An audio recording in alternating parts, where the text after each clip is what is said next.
وإياك نستعين اهدنا الصراط المستقيم صراط الذين أنعمت عليهم غير المغضوب عليهم ولا الضالين. بسم الله الرحمن الرحيم. الحمد لله رب العالمين والصلاة والسلام على أشرف الأنبياء والمرسلين وعلى آله وصحبه أجمعين.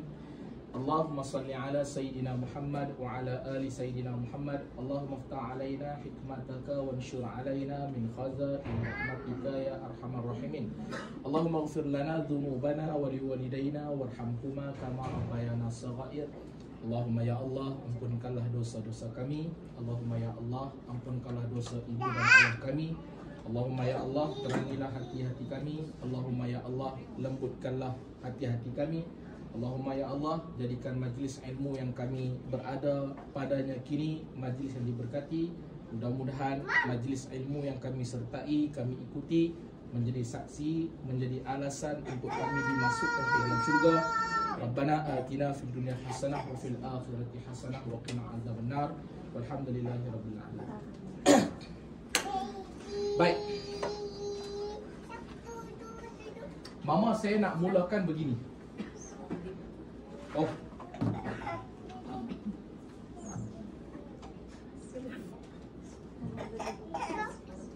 Siapa cepat dia dapat lah. Pasal kita tinggal ni saja. Tinggal yang ni saja. Kalau ada lagi siapa yang lambat, saya nak kena order lagi. So bila order lagi lambat. Kalau siapa yang boleh order Shopee lagi sama mah. Sebab saya sekali order, saya order minimum 2 kilo. Hari tu saya order 2 minggu jugalah. Sebab di sini tak ada. Di Sabah setakat yang saya pergi ronda dekat Suria, Imago, masa saya jalan sana lah. Wisma Muiz pun tak ada. Tak ada. Saya tengok dah.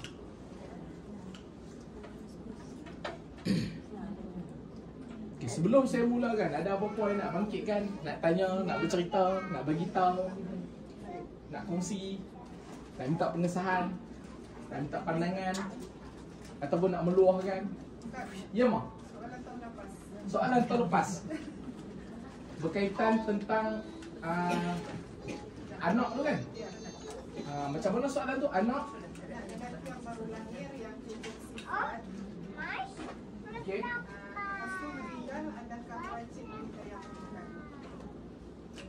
Anak laki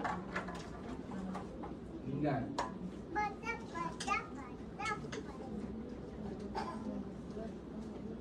Cukup sifat. Perlu tayamum.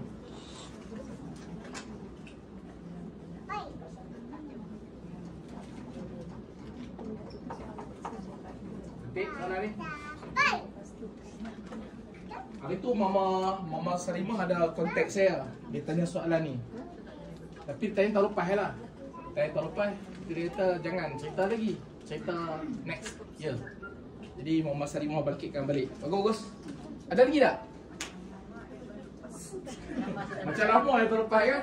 Padahal baru beberapa hari. Sayang sikit. Adira. Ada lagi, Mak? Ya, Mak? Ini bukan mengenai dengan solat. Ya, silakan. Boleh. Kalau macam gantung gambar. Gantung gambar? Gambar siapa? Gambar saya? Keluarga apa-apa lah. Kahwin apa kan? Ya. Lepas tu dengan patung besar. Patung yang sudah tak main lagi kan. Jadi perhiasan. Jadi mereka tak masukkan. Okey, teruskan. Jadi apa hukum dia kalau kita simpan juga patung dengan gantung gambar? Ada 2 soalan tu, Mak. Yang pertama berkaitan gambar. Gambar gantung perhiasan ataupun kenangan lah kan? Simpanlah simpanlah perhiasan tu. Gantung, simpan Papuk. Papuk tak jadi je lah. Yang ketiga berkaitan dengan patung. Patung ni ada dua. Jadi Mama tanya. Yang pertama patung yang budak-budak main. Budak-budak main. Mama bagikan dua soalan tu. Yang kedua patung yang Tak main, tak biasa. bukan budak main. Okey.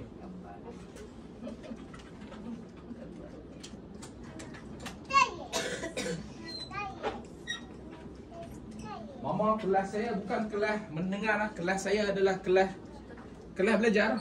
So Mama perlu catat. Mama perlu, jangan sekadar mendengar. Kalau Mama mendengar saja, rugi. Okey. Ada lagi tak? Mama Nur. Sejuk. Itu alasannya tak sejuk. Mama kalau sejuk saya nak bagi tahu. Sebab saya kalau dah sejuk nak sejuk aircon. Sudah tangan sudah. Buat pergi ke sana.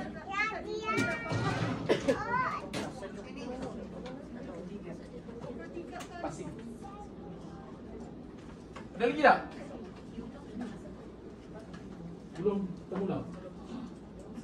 Ya, Ma. Pasal ni Mama Syuhada. soalan kita daripada tempat kita tinggal kan. Okey. Kita dah sampai dekat tempat tujuan kan. Okey. Okay, lepas tu nak balik ke tempat tinggal tu macam mana solat tu macam biasa ke atau Okey. jamaah? Okey. Berkaitan jamak dan puasa. Nanti kita akan ada perkara. Jamak tempat tinggal ke destinasi. Kemudian daripada destinasi pula ke tempat tinggal. Okey, titik ni. Ada lagi tak? Mama Hasnah, Mama Asmah. Asnah. Asma adik. Hasmah adik. Saya. Mama Asmah. Hasmah. Saya Asna. Mama Asmah. Saya Asna. Mama Hasnah. Adik Asma adik. AS. Australia. AS. Saya Asna. Mama Asnah. Adik Asma. Adik Hasmah. Hasnah. Hasmah. Hasnah. Jibi. Hasnah panjang. Mama Hasnah umur berapa? Weh, muda lagi. 37. Kakak Hasmah. Kakak Hasnah. Okey, Mama Asnah. Silakan. Bertanya Ustaz pasal ini berkaitan haji Ustaz. Haji. Okey. Adakah macam saja nazar kan? Nazar. Adakah masa menunaikan ibadah haji perlu melaksanakan Okey. Mama dalam keadaan tengah haji ni. masa menunaikan haji tersebut? Mama bernazar untuk kurban. Tidak, bernazar untuk lain halang. Tapi masa menunaikan ibadah haji tersebut perlukah melakukan kurban? Oh, perlukah melakukan kurban? Atau wajibkan tanpa haji? Okey, Mama pernah bernazar sesuatu. Sesuatu. Dan bernazar tu sebelum ataupun semasa haji.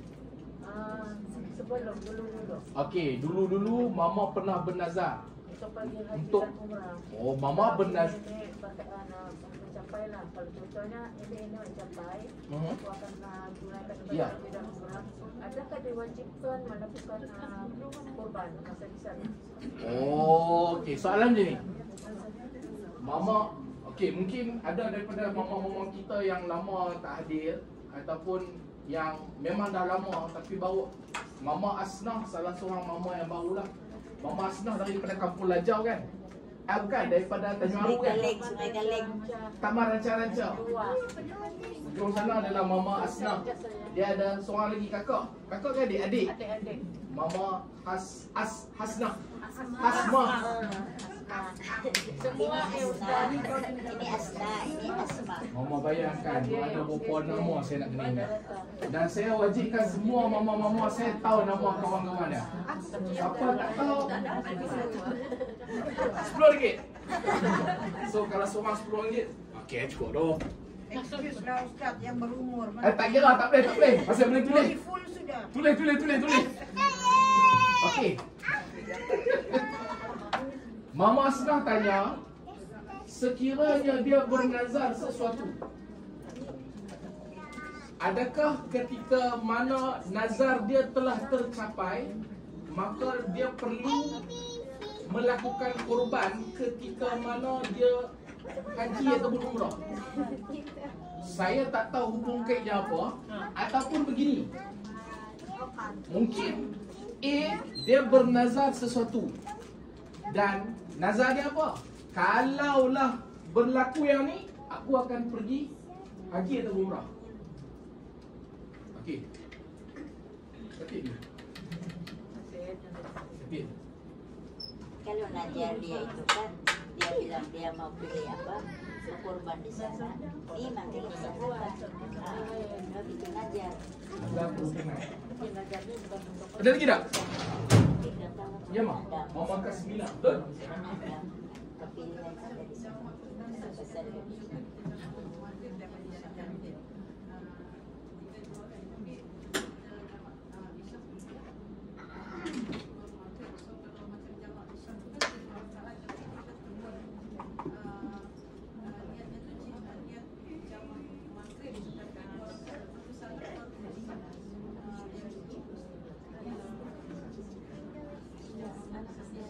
Okey, apa. Baik, nanti soalan. Mama Kasmina bertanya, jamak masih dalam bab jamak dan qasar. Soalannya bagaimana?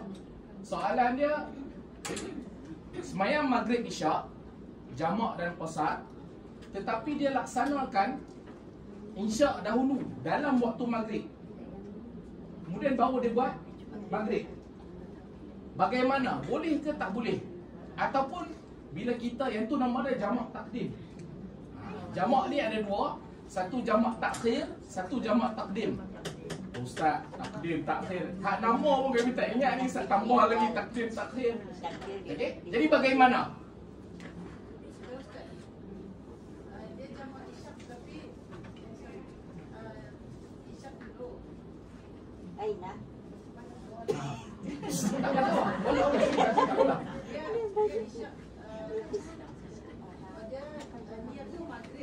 Okey.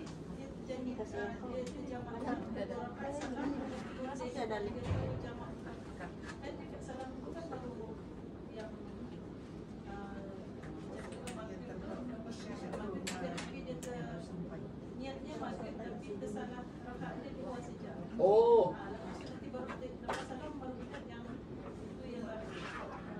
Isyak. Itulah maghrib. Dia nak buat maghrib, tetapi terbuat 2 rakaat. Di waktu isyak. Di waktu isyak maksudnya? Masuk dalam isyak kan. Jam 8. Dia solat dia jamak. Teruskan.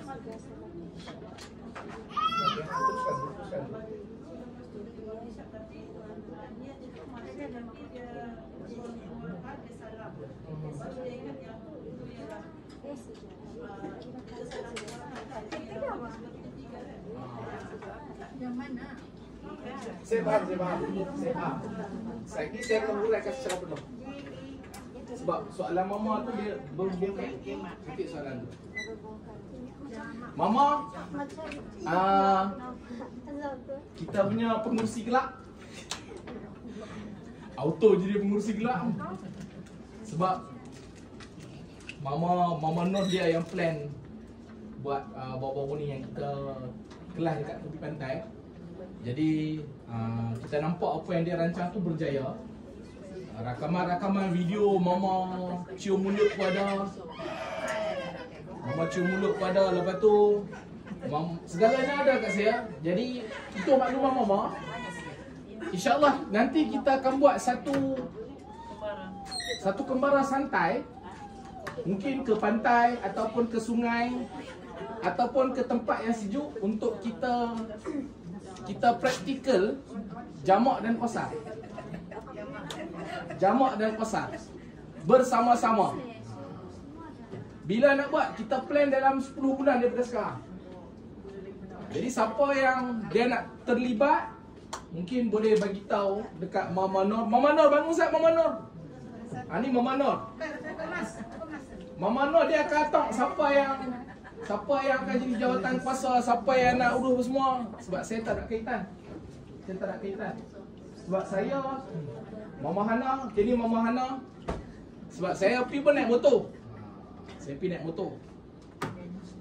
Dan kalau nak lebih lanjut, kita akan belajar secara praktikal lah jamak dan qasar. Walau bagaimanapun saya akan cerita. Jamak, takdim dan takhir.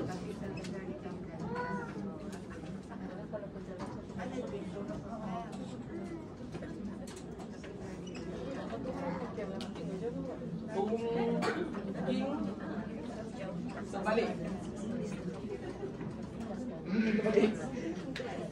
Okey. Tutup. Okey, tutup. Subhanallahazim. Terima kasih Mama. Saya balik dah. Okey. Ada lagi? Last one. Kan sebelum saya tutup. Tarik balik. Ha.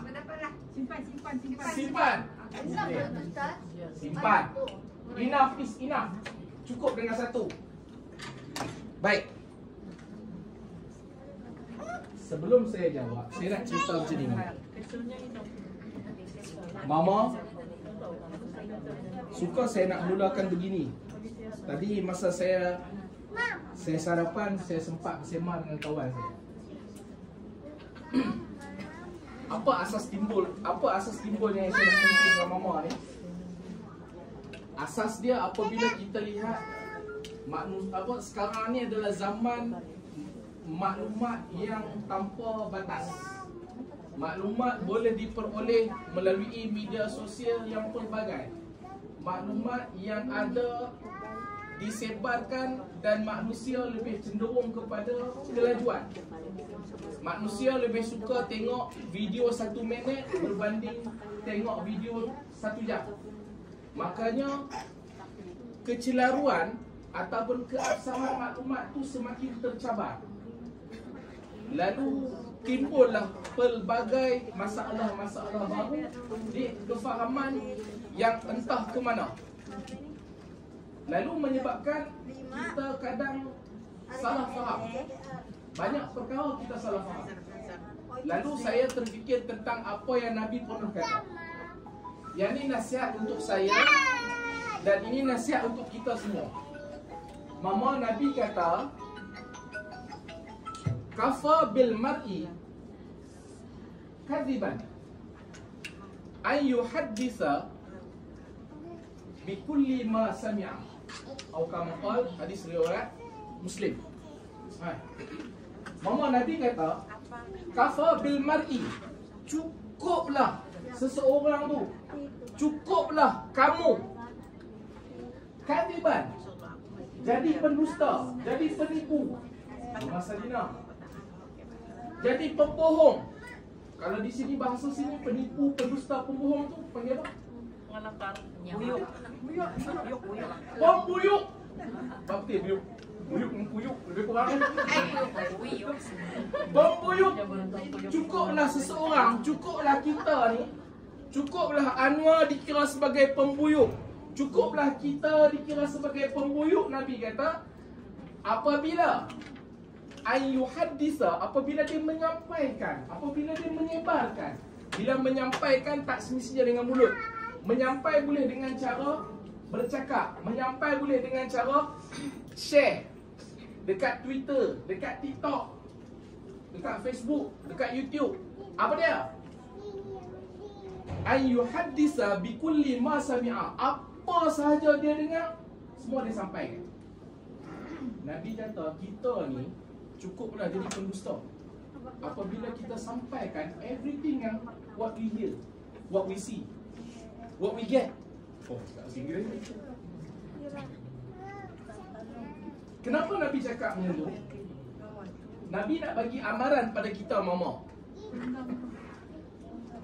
Kita jangan mudah sangat kongsi, jangan mudah sangat share, jangan mudah sangat menyampaikan sesuatu ataupun apa saja yang kita dengar hal keadaan. Yang pertama, kita tak tahu pokok pangkal.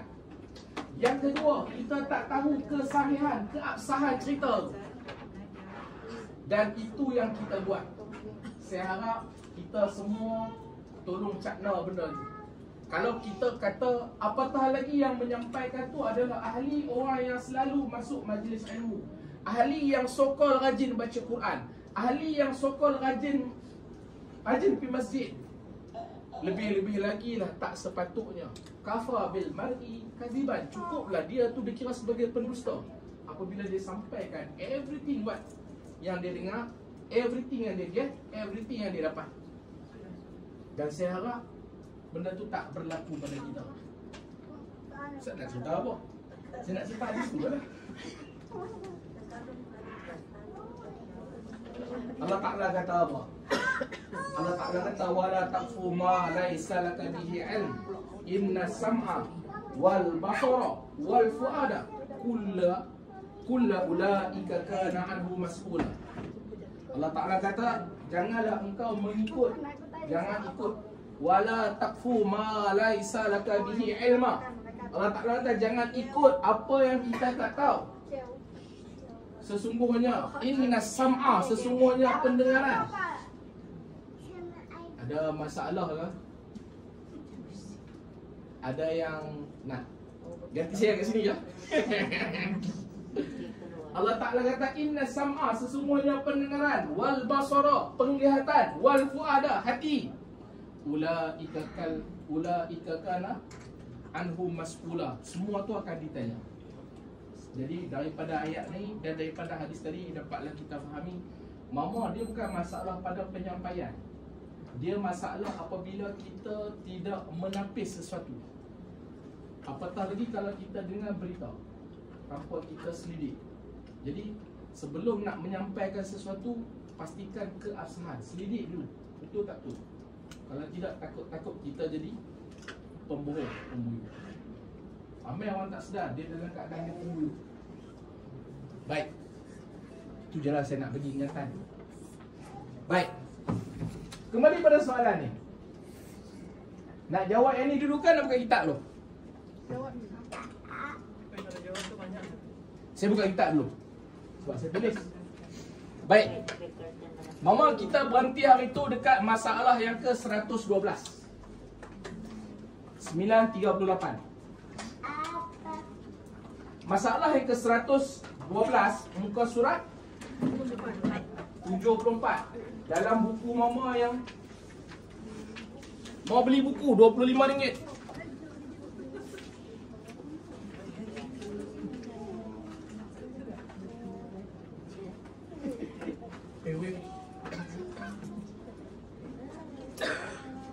Muka surat 74. Mama Hana sari contoh RM5 dia. Adira, dia dapat kawan baru.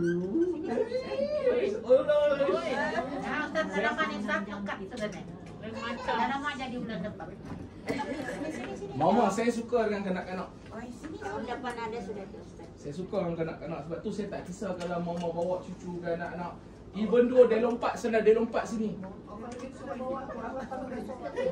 Bawa mah tak ada masalah. Saya alhamdulillah, daripada saya umur 17 tahun, 18 tahun, saya telah diberi latihan intensif. Setiap hari daripada saya tingkatan 4, tingkatan 5 tu, daripada saya umur 16 sampai saya umur 20, almarhum guru saya, Pak Jang, dia bagi intensif kat saya hari-hari mengajar. Di rumah dia, budak yang besar-besar ni, umur 4 tahun, 5 tahun. Jadi setiap hari kami akan mengajar tak kurang daripada 100 orang. Tak sekolah rendah. Jadi saya dah terbiasa dengan budak-budak. Termasuklah yang saya pernah mengajar dan meninggal dah almarhum. Salah satu dia syndrome Down. Nama dia Alham. Meninggal. Bagus budak tu. Tapi ya Allah, ada dia. Tapi kerana dia melatih saya berhadapan dengan kanak-kanak. Datanglah macam mana pun, insya-Allah tak ada hal. Tak ada hal. Dan itu juga menyebabkan saya suka dengan budak. Ustaz, bila nak berhenti? Sabar Ustaz. Baik, masalah 112 muka surat 74. Nak cerita tentang Imam. Mama, kita dah masuk bahagian kedua kitab ah. Kitab ni dia ada 2 jilid. Yang pertama dah selesai. Habis dah. Alhamdulillah, lebih kurang 5 tahun selesai. Oh. So maksud dia jilid yang kedua pun 5 tahun lagi. Cukup 5 tahun saya berhenti, saya boleh balik Penang. Jadi kita dah masuk tahun 2024, kita dah masuk kepada jilid yang kedua. Maka jilid yang kedua dia bermula dengan masalah ke-114 di muka surat 74 di tulisan Rumi yang mama-mama ada sekian. Yang saya ada dekat saya muka surat 98. Baik. Masalah ke-112, imam tidak boleh menanggung raguan dan kelupaan kelupaan makmum. Mama, tajuk dia imam tidak boleh menanggung raguan dan kelupaan makmum. Soalan saya, mama, kita boleh tanggung tak dosa orang? Suami boleh? Oh, boleh. Boleh. Boleh tak isteri tanggung dosa? Boleh tak isteri tanggung dosa suami? Boleh tak suami tanggung dosa isteri? Idil, jangan ngorat. Ustaz punya tu. Biarkan mama. Okey tu mama. Tak ada masalah. Kalau mama pegang tu nanti dia lagi ni. Biar dia kawan dengan Khidir. Khidir nak buat dah. Khidir ikut dah tu. Khidir tanya, kenapa ambil kekasihku? Boleh tak mak tanggung dosa anak, anak tanggung dosa mak? Tak boleh. Mama tanggung dosa anak. Anak tanggung dosa mama. Mama tanggung dosa mama.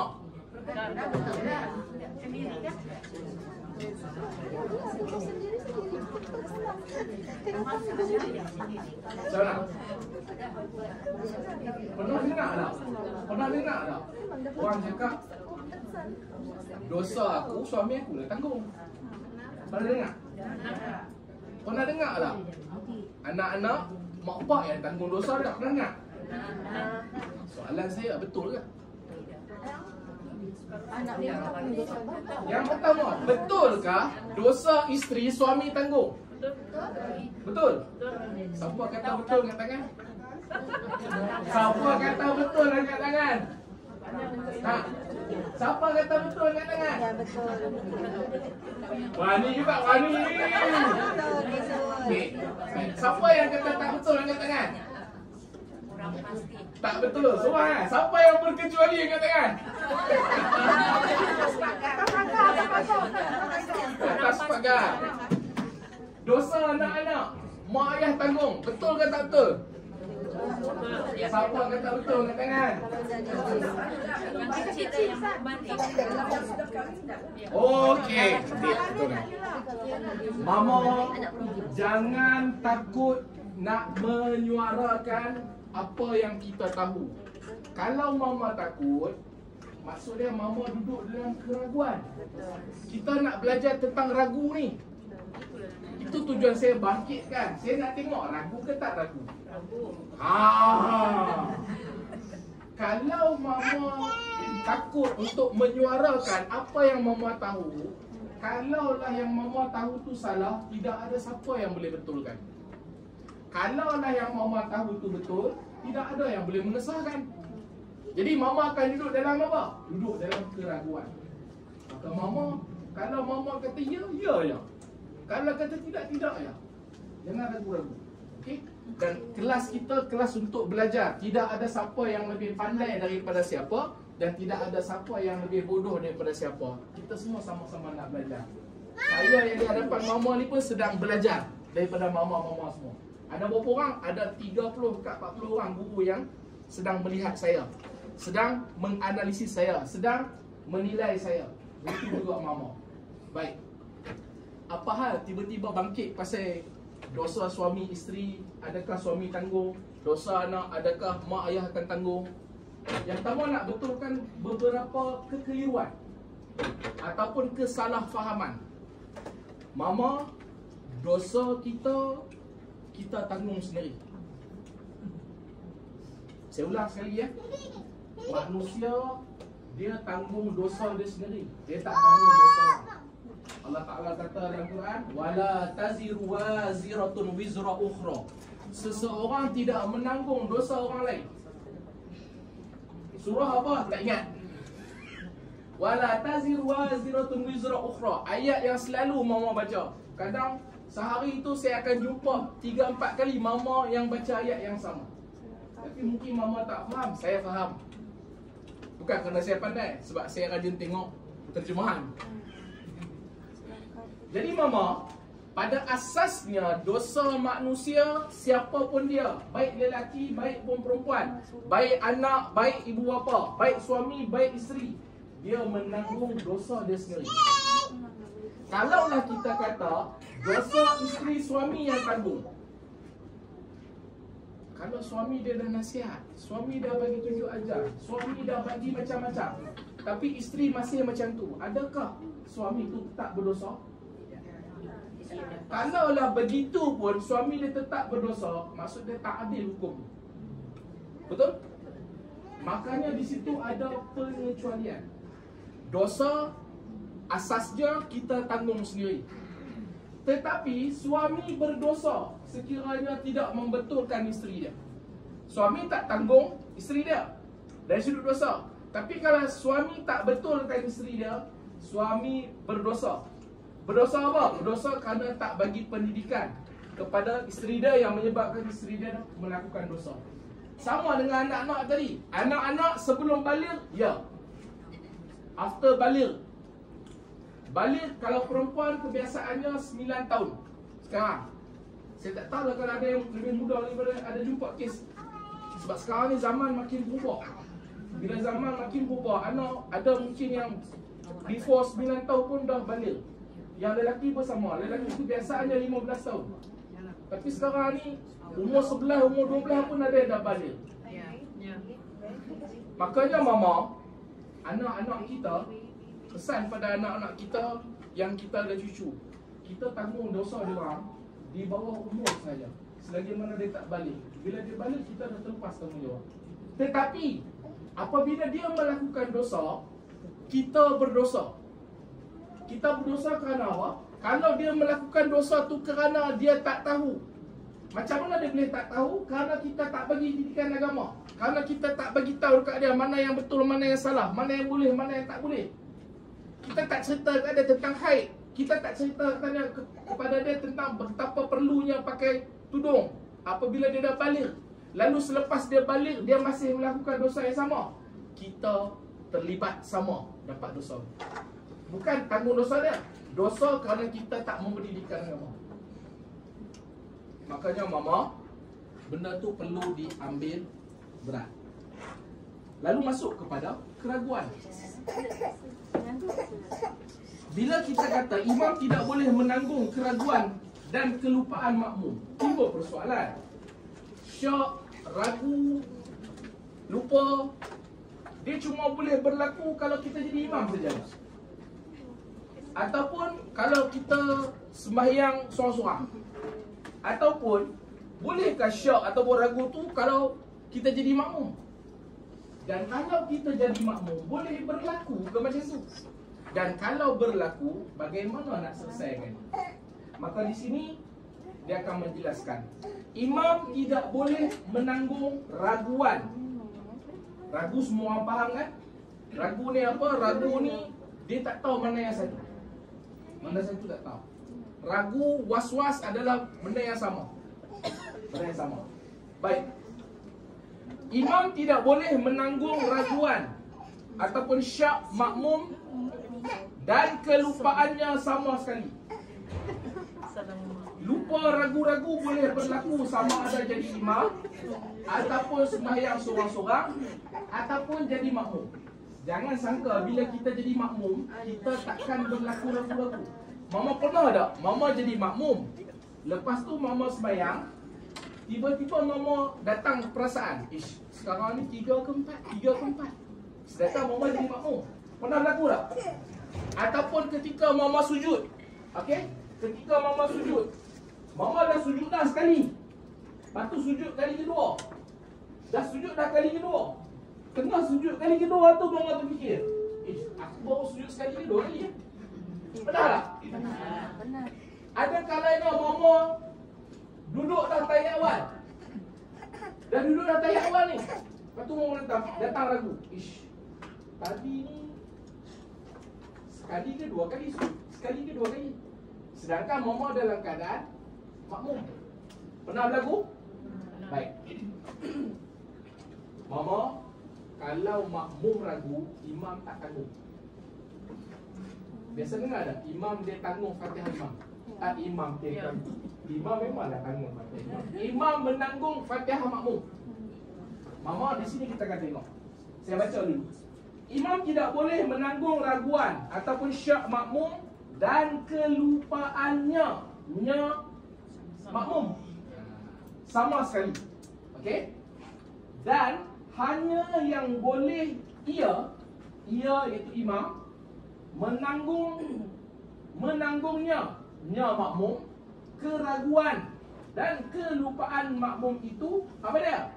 Ialah sujud sahwinya makmum dan bacaan Fatihah pada rakaat makmum yang masbuk dan bacaan surah pada sembahyang jahat dan menyaringkan daripadanya dengan bacaan. 3 tempat ni sahaja imam tanggung makmum. Yang pertama sujud sahwi, yang kedua Fatihah. Itu pun kalau makmum tu makmum masbuk. Makmum ada 2, satu masbuk, satu muafiq. Mudah faham masbuk ni apa? Lambat. Macam saya selalu datang lambat. Tu masbuk lah tu. Kan mama kan? Hari ni je mama. Hari ni mama selalu. Nanti ada rupiah dah batas. Ada rupiah dah batas. Okey? Dan yang ketiga, bacaan yang nyaring. Bacaan nyaring 3 ni saja yang imam tanggung. Yang lain lantak dekat mama. Kalau mama lupa, kalau mama syak dalam solat ketika jadi makmum, mama bertanggungjawab kepada keadaan itu sendiri. Dia masuk cerita kat sini. Oleh yang demikian, jika syak makmum, adakah ia? Siapa ia tu? Imam ke makmum? Makmum bukan imam. Saya ulang boleh. Oleh yang demikian, jika syak makmum, adakah ia makmum sembahyang 3 atau 4 rakaat? Imam bukan, makmum dia datang syak. Mama Sharifah sembahyang dengan saya, sembahyang isyak 4 rakaat, kan? Masa dekat 3 rakaat tu ataupun 4 rakaat tu, Mama Sharifah dia datang ragu-ragu. Aku ni 3 ke 4? Dia bukan ragu-ragu imam tu. Dia bukan ragu-ragu pada saya, tapi dia ragu-ragu pada diri dia sendiri. Okey? Dia ada 2 keraguan. Satu, kita ragu-ragu pada imam.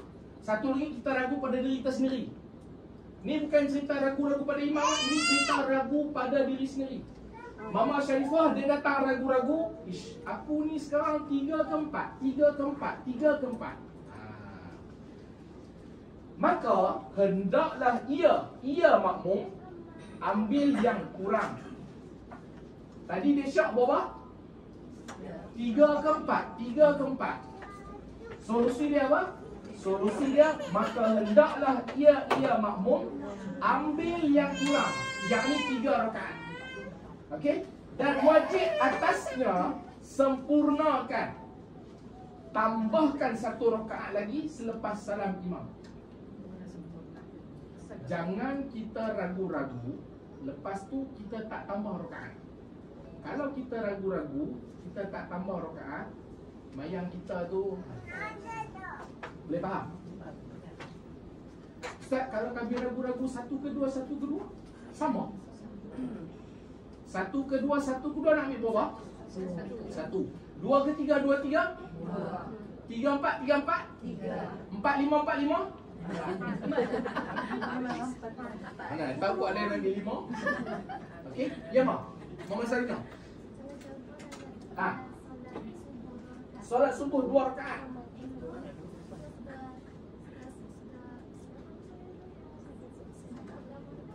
Sujud pertama.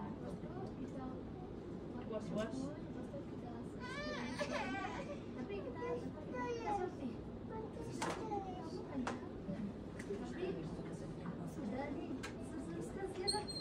Okey.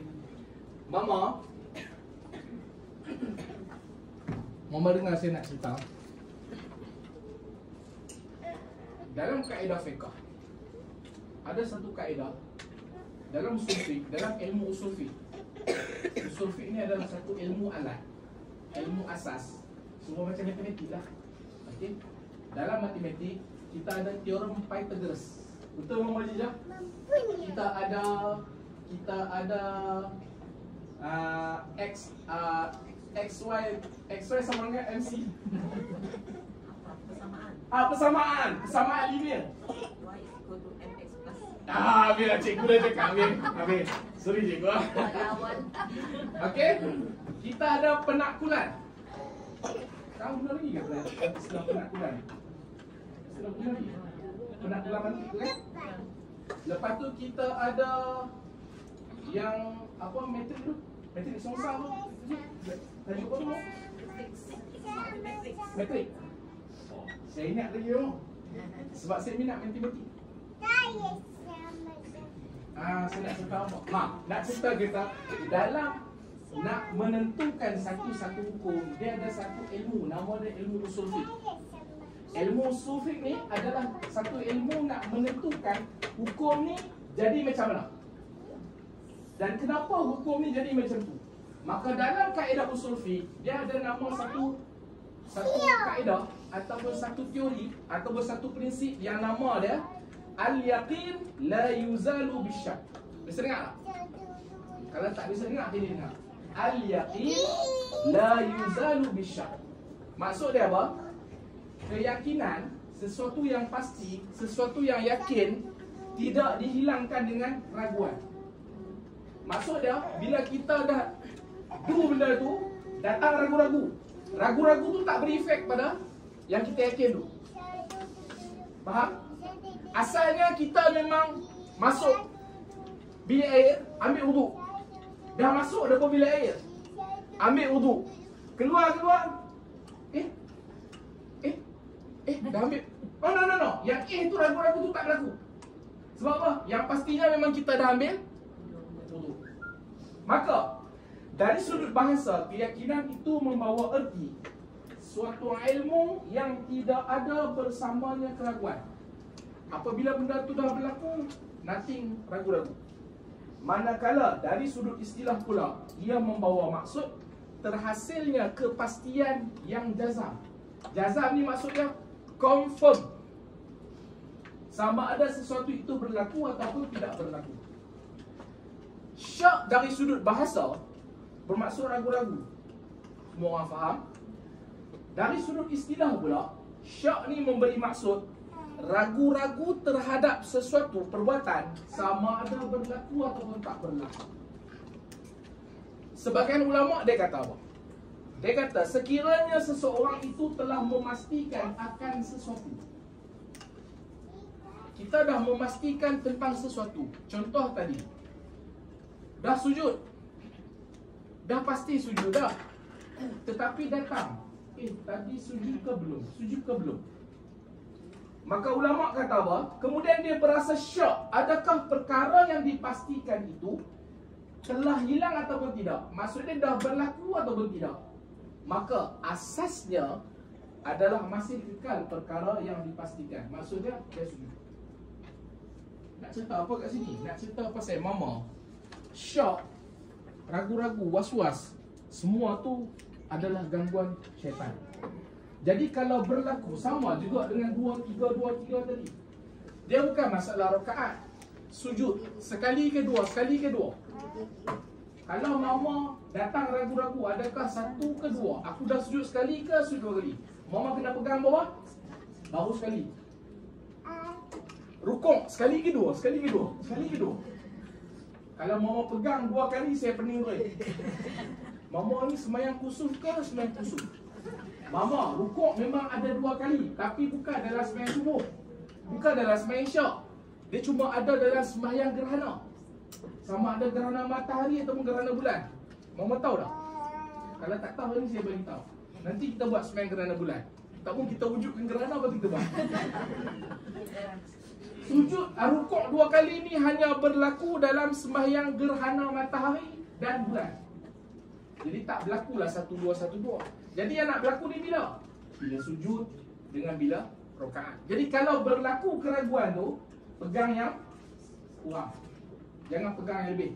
Sebab yang kurang tu confirm. Yang lebih tu belum tentu.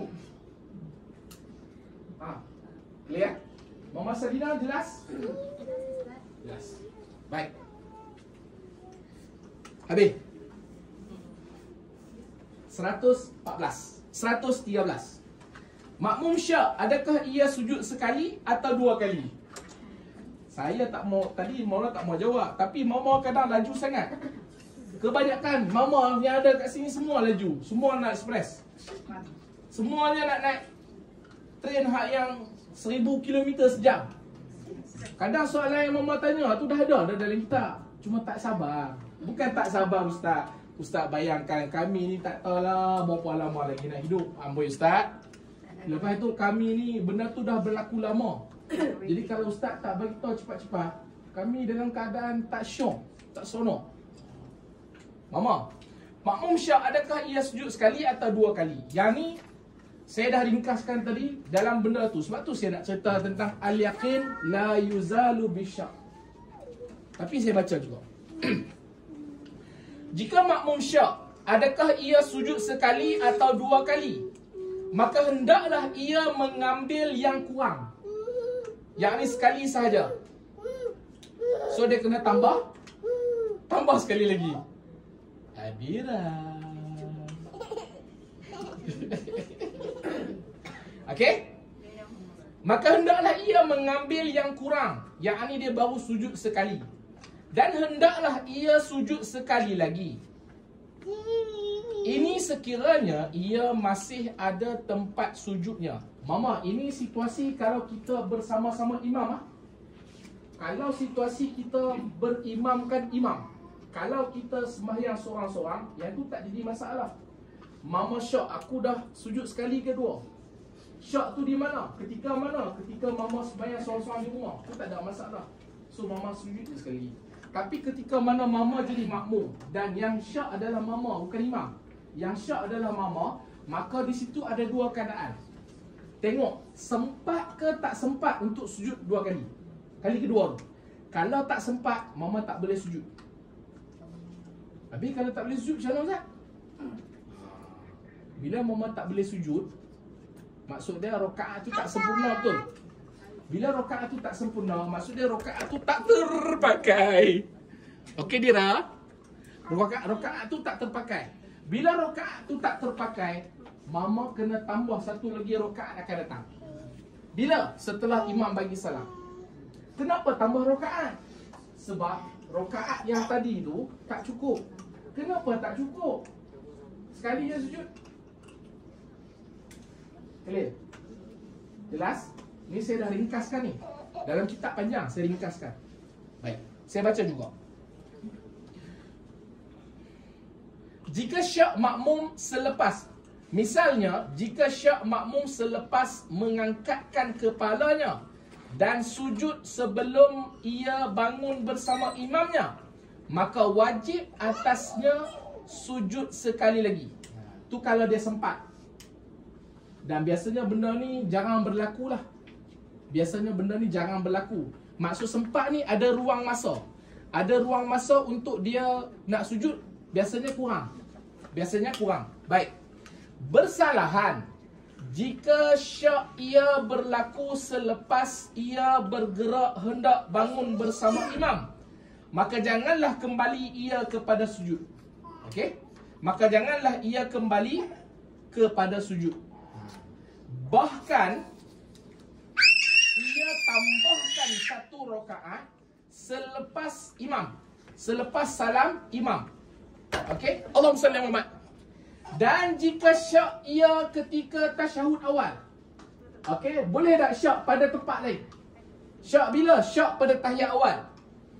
Dan jika syak ia makmum ketika tasyahud awal, adakah ia sujud sekali atau 2 kali? Maka hendaklah ia sujud sekali lagi. Ini pun bergantung kepada ada ruang ataupun tidak ada ruang. Kalau tidak ada ruang, no, jangan buat. Sebab apa? Sebab nanti mama akan ketinggalan. Boleh faham tak? Angguk faham ke ni? Sebelum keluar saya nak tanya ni. Tak boleh jawab RM5.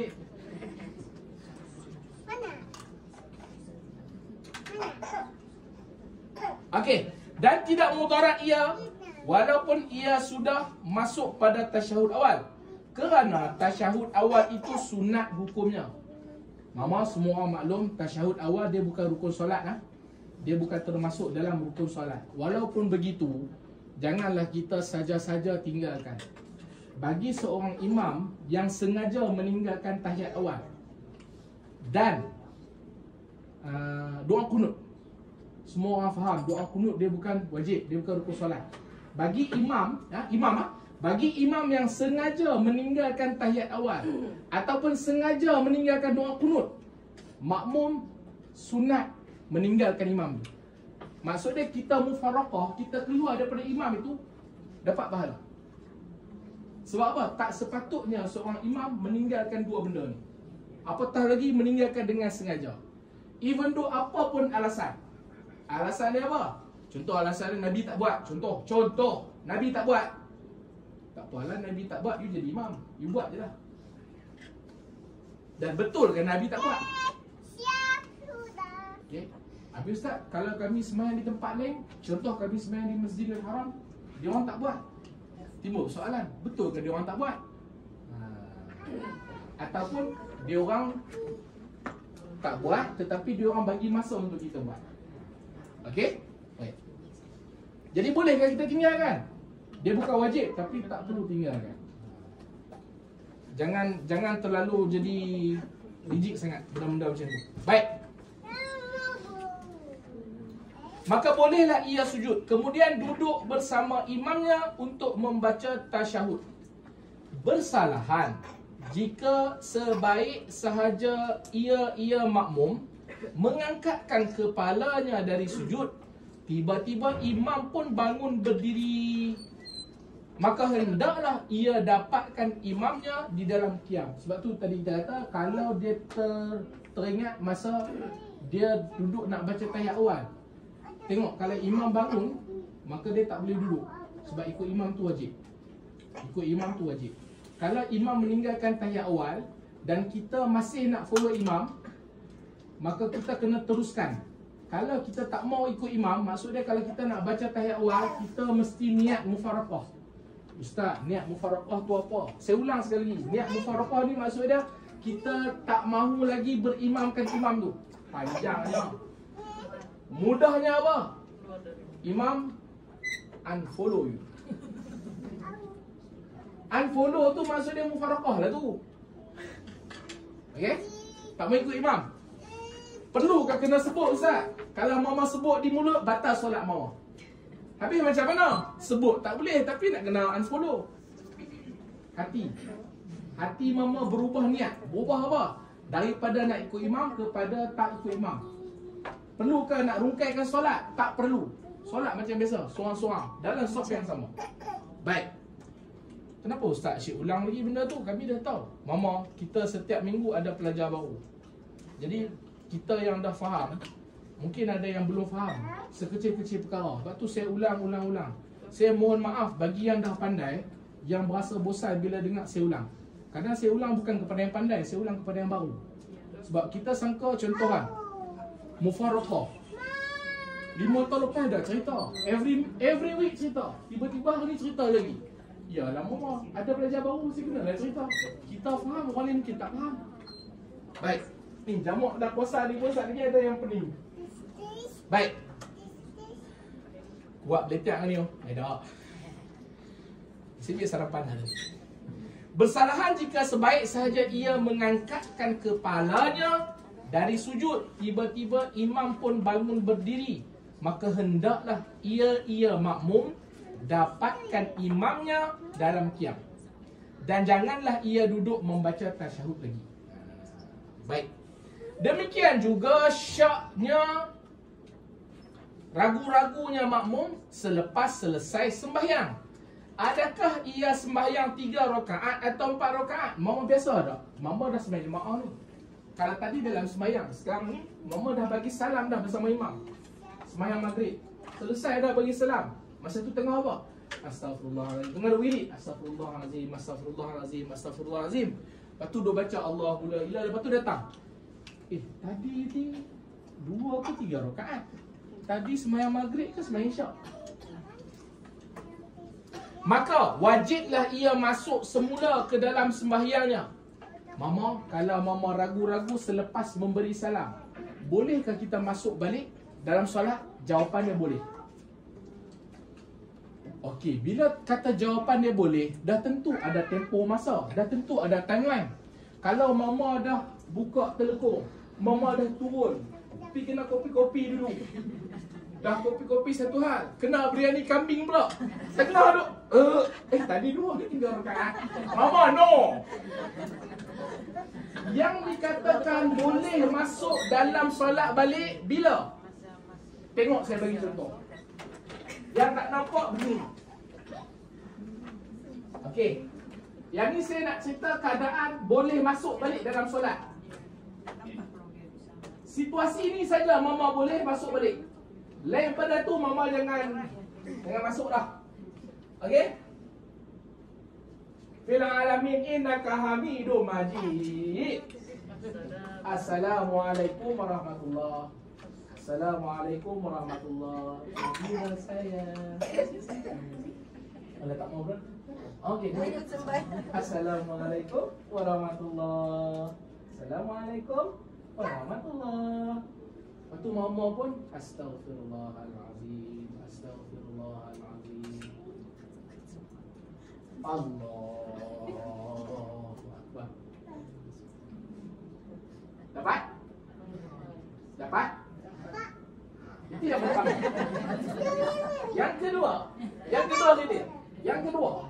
Tengok yang kedua. Yang kedua kita dah. Okey, duduk balik. Sini. Duduk sini.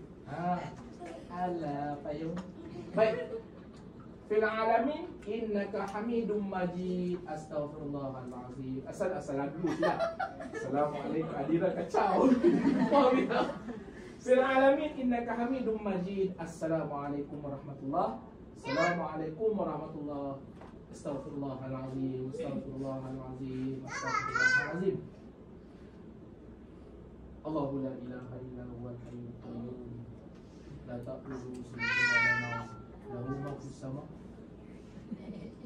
Allahu Akbar. Faham? Faham? Situasi ketiga. Saya nak bagi timeline. Okey? Saya nak bagi timeline. Ni yang masih boleh ha? Fil alamin innaka hamidum majid. Assalamualaikum warahmatullahi.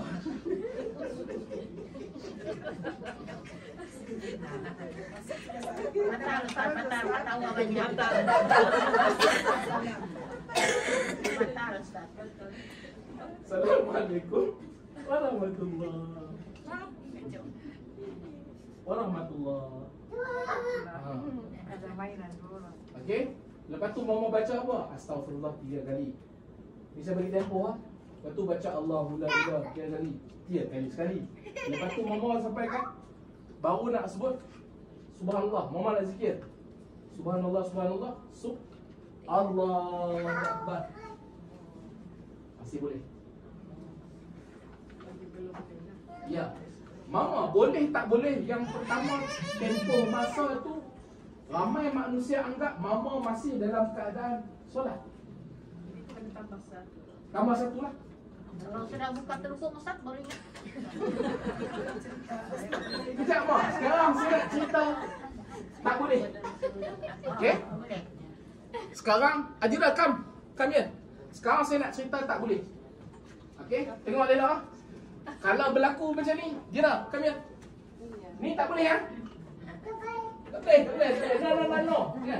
No. Okey?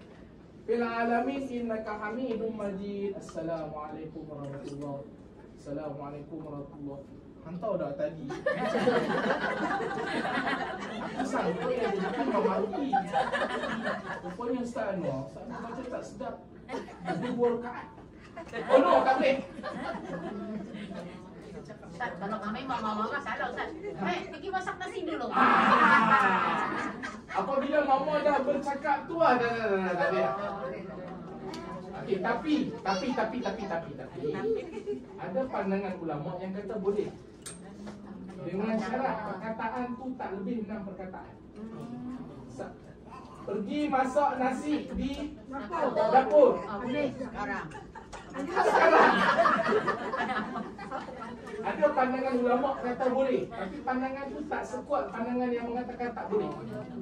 Jadi pilih yang tak boleh. Sebab apa? Yang tak boleh tu lebih selamat. Tapi kami nak pegang yang boleh. Tu mama punya pasal. Saya cerita dulu. Okay? Baik. Itu situasi mama bercakap. Situasi kedua. Fil alamin innaka hamidum majid. Assalamualaikum warahmatullahi. Assalamualaikum warahmatullahi. Telefon. Dua lah. Dia dah. Sebab apa tak boleh? Yang pertama mama dah ada pergerakan yang banyak. Yang pertama, yang kedua, bila orang melihat benda tu orang kata dia bukan solat. Clear? Clear? Okay. Ada tak yang mama nak tanya situasi yang macam mana lagi yang boleh tak? Boleh tak? Ni cerita nak masuk balik dalam solat. Masuk balik dalam solat bukan perlu mama kena contoh ada kan? Fil alamin innaka hamidum majid. Assalamualaikum warahmatullahi. Assalamualaikum warahmatullahi. Mama kan? Usolli fardhu maghrib salasa rakaatin. Oh, no, tak perlu. Terus bangun sebab mama masih dikira dalam solat. Terus bangun dan tambah saja rakaat. Bukan bangun lihat pula, no. Kalau mama doa kunut. Yang pertama doa kunut bukan rukun solat. Makanya apabila doa kunut ditinggalkan, sama ada sengaja ataupun terlupa, sunat digantikan dengan sujud sahwi. Sujud sahwi pun terlupa. Bila nak sujud sahwi? Mama Hasnah panjang. Sujud sahwi ni bila? Sebelum kita bagi salam. Setiap rakaat solat, di akhir kita akan bagi salam.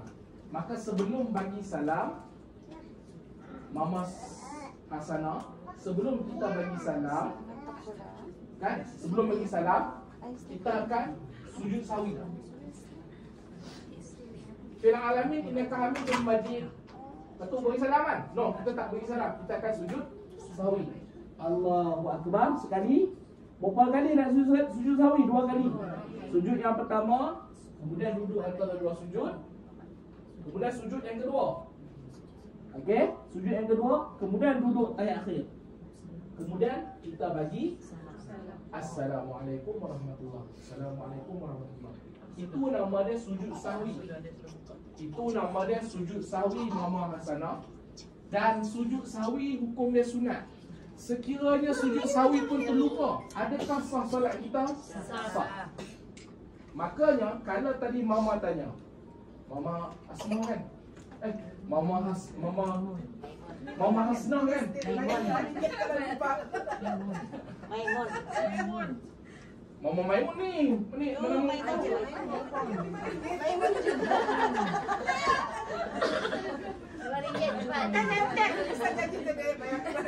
baru dua mama dah lupa nama. Lepas tu galak nak kahwin 4. Macam mana? Itu nama dia orang yang nak berpoligami atas kesedaran. Baik. Makanya kalaupun kita terlupa doa kunut, maka dia tidak ada kaitan dengan tambah rakaat. Okay? Tak ada kaitan. Jelas? Clear? Ya, Mama.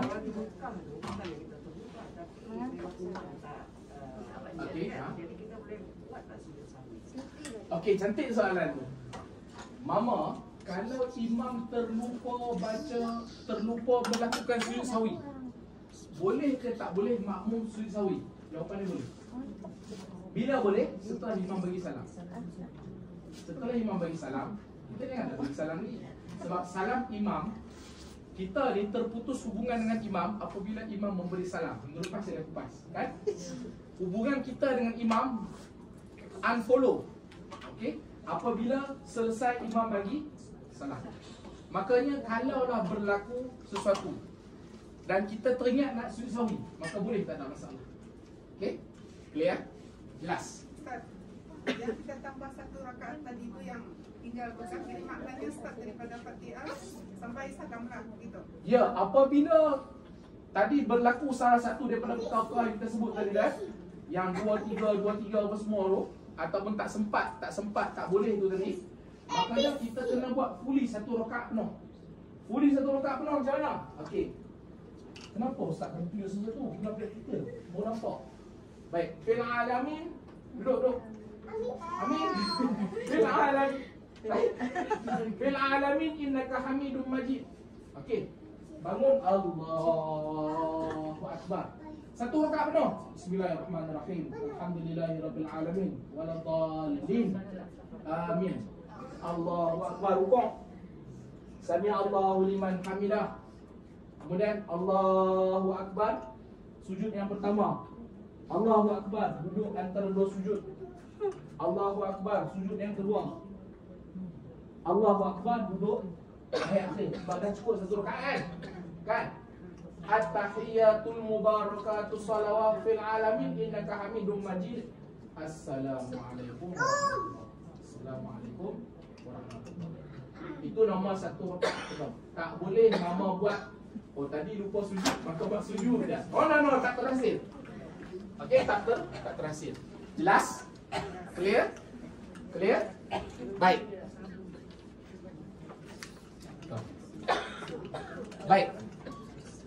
Selesai takat tu. Demikian juga jika syak keraguan selepas selesai sembahyang, adakah ia sembahyang 3 rakaat atau 4 rakaat, maka wajiblah ia masuk semula ke dalam sembahyangnya dan ditambahkan 1 rakaat lagi selepas salam. Dan adakah makmum ini dikenakan sujud sahwi atau tidaknya? Okay. Apabila kita terlupa ataupun tertinggal, perlu tak kita sujud sahwi? Baik. Berkata Al-Imam Al-Ghazali rahimallahu ta'ala, ia kena sujud sahwi. Imam Ghazali kata apa? Kena sujud sahwi. Kerana apa? Kerana raguan itu dengan apa yang telah dilakukan selepas salam. Keraguan tu berlaku selepas salam, maka dia kena sujud sahwi. Baik. Dan mengikut pendapat Qadhi Hussein, tidak dikenakan sujud sahwi kerana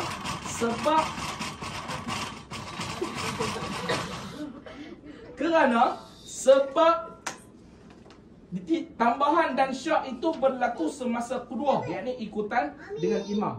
Ada 2 pandangan. Satu kata kena sujud sahwi, pandangan kedua kata tak perlu sujud sahwi. Nak ikut yang mana? Ikut yang pertama pun betul, ikut yang kedua pun betul. Yang tak betulnya mama tak tambah rakaat tu. Jelas? Clear? Baik. Selesai. Masuk kepada masalah 114. Baik, saya nak jawab soalan ni. Maka 114 tu kita sambung minggu depan. Tolong tanda. Ni ulang ni. 4.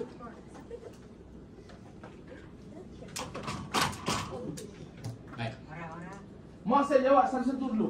Orang akan kira. Baik. Anak lelaki meninggal cukup sifat perlu tayamum ke tak? Kita jawab kat soalan yang kedua dulu. Soalan kedua, gambar gantung. Sama ada gantung ataupun kita letak atas meja. Untuk tujuan kenangan umpamanya. Mama, hukum dia harus. Tak ada masalah. Gambar. Kecuali gambar tu gambar yang tak senonoh. Kalau setakat gambar family, gambar keluarga, gambar pemimpin ataupun gambar seseorang yang kita kagumi, yang gambar tu tidak mencolok mata, maka tak ada masalah. Boleh. Terjawab Mama? Tadi siapa tanya tadi? Mama Maimun, mana si dia? Maimun juga. Okey. Patung. Mama, hukum patung ni dia ada dua. Kebanyakan ulama mengatakan kalau patung kanak-kanak untuk permainan kanak-kanak. Contoh kanak-kanak ni kita kata 6 tahun ataupun 5 tahun ke bawah lah. Makanya patung tu tak ada masalah. Boleh. Tapi kalau patung yang bukan 6 tahun yang main, tapi 12 tahun yang main, ataupun 26 yang main. Kalau perempuan, dia suka teddy bear kan, besar-besar tu kan. Jangan. Penuh kan. Mama, kalau boleh elak lah. Kalau dah nak sangat teddy bear, bagilah dia kahwin. Settle pun tak lah. Kan, kalau dia nak sangat teddy bear, bagilah dia kahwin. Sayang kat dia.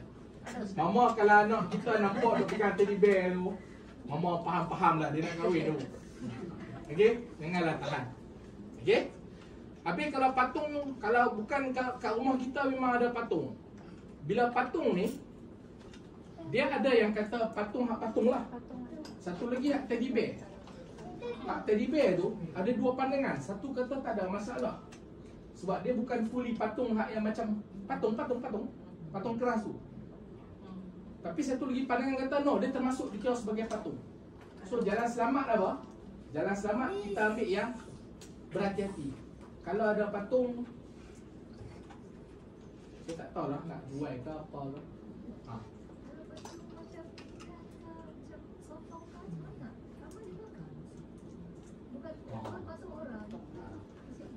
Baik. Tu saya kata patung ni mah. Patung ni dia ada dua pandangan. Satu pandangan kata selagi mana patung tu bukan niat untuk sembahan. Bukan dia niat untuk sembahan.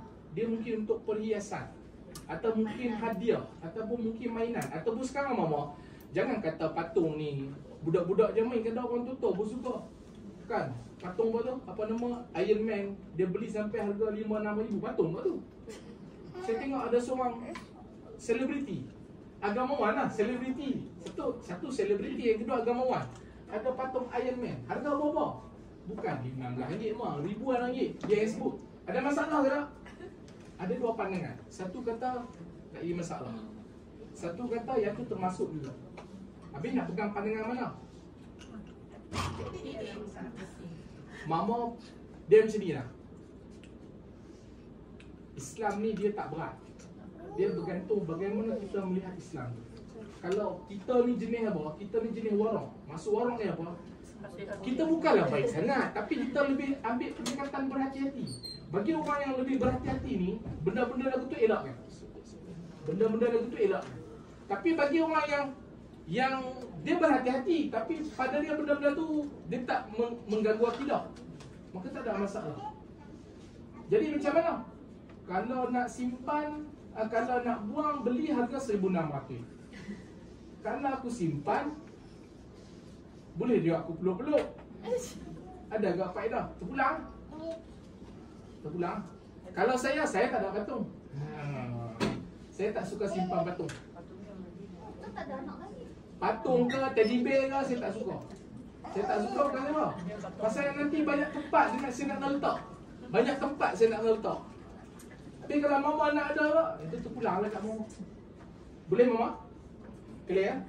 Kenapa saya cerita dua-dua? Saya tak cerita satu je, supaya nampak keluasan hukum tu.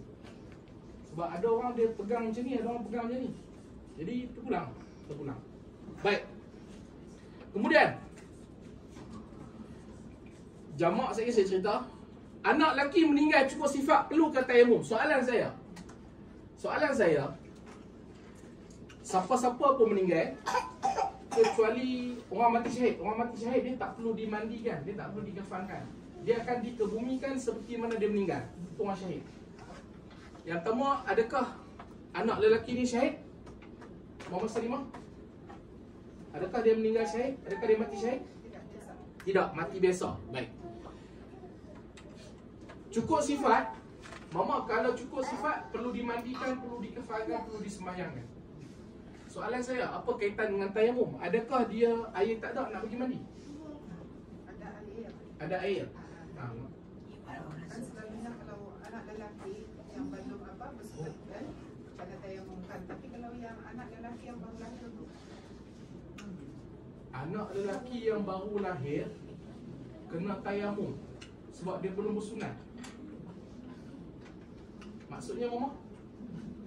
Saya baru tahu ni. selalunya kan kalau anak lelaki yang Itu sudah payah. lelaki ni kalau Dia dah meninggal.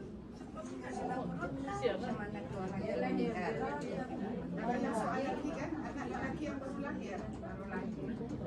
Tidak, saya ada mau bertanya. Baru lahir dia waktu dia keluar masih dia ada pernah menangis kah atau tidak? Masih dia hidup. Saya alhamdulillah saya diberi peluang masa saya jadi imam. Mama saya pernah jadi imam dekat Penang dulu. Sempat 2 tahun. Jadi saya pernah memandikan jenazah baby. Tangan saya sendiri. Saya tak ada anak lagi tapi bila saya bagi lain rasa dia. Tambah baby tu lembek-lembek, lembut-lembut. Saja nak cerita, sama-sama. Ini Ustaz, Mama pernah tanya kan yang tentang anak-anak lelaki, maksudnya yang belum bersunat. Ini yang belum bersunat baru wajib ditayamumkan. Tapi masalah sekarang ni anak yang baru lahir, anak lelaki yang baru lahir. Orang lelaki wajib khitan ke? Wajib sunat ke? Khitan tak wajib. Itu yang saya tanya balik tu. Maksud Allah Muslim Muhammad. diambilkan wuduk, saya rasa. Maksud Ya, tayamum tu memang ambil wuduk. Masalahnya air ada. Kalau air ada, apa keperluan nak ambil? Tayamum. Dia tayamum ni bila tak ada air mau. maksud tayamum, saya rasa ambil wuduk. Ya, betul.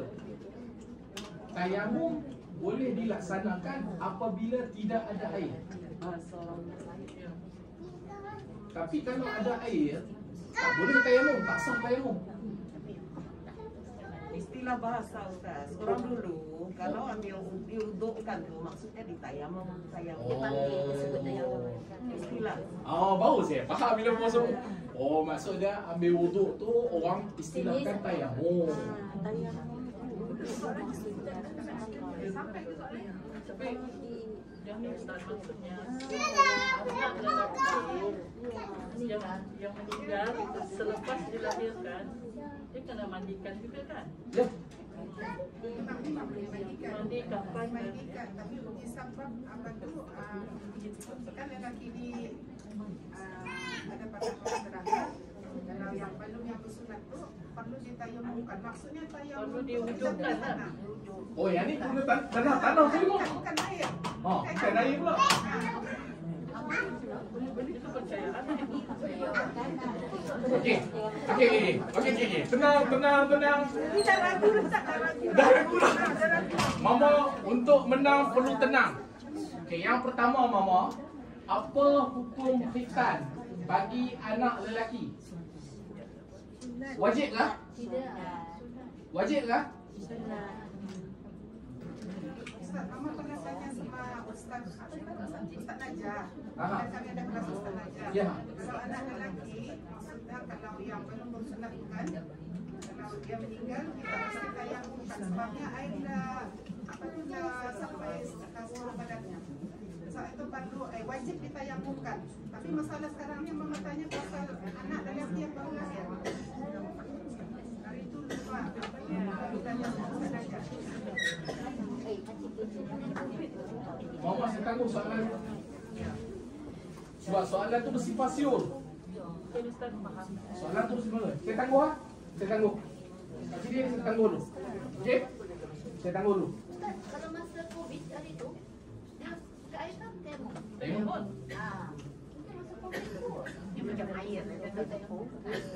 Memang. Tapi dalam tayamum ni tapi Ustaz mengandung. Tak kan? Pasal kenyataan mama yang mama dengar, dia kata tayamum tu wajib. Ya. Bila tayamum tu wajib kerana apa? Kerana si lelaki ni tambah dia dia tak sunat. Maka takut air tak sampai. Bila air tak sampai, dia perlu ditayamumkan. Tu alasannya kan? Tu alasannya.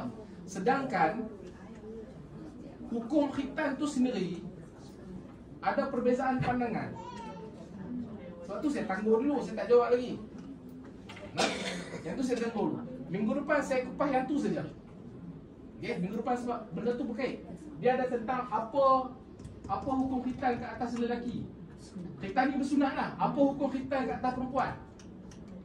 Perempuan kena khitan juga lah. Yalah, ada dengan wajib dua perkara berbeza. Ada memanglah ada. Adakah wajib perempuan berkhitan? Wajib. Tidak. Sekalipun tidak. Lepas tu, bila anak tadi dia meninggal, kalau anak perempuan mandi dah okey. Tapi kalau anak lelaki, dia wajib tayamum. Kan dah berbeza kat situ. Adakah berbeza tu salah? Tak salah lagi. Kita tengok balik apa jalan cerita dia. Okey? Sebab tu minggu depan saya akan kupas ni. Cantik. Saya pun tertarik. Bila mama sebut boleh saya teringat. Jadi anak lelaki tu bersunat. Mama minggu depan. Aku sekarang. Bab anak ni, bab anak meninggal dan dengan khitan. Anak meninggal, khitan, tayamum. 4 tahun ni tertanggung. Okey, yang pasal Ustaz. Yang bersunat tu Ustaz. Sunat ha? Bersunat tu khitan.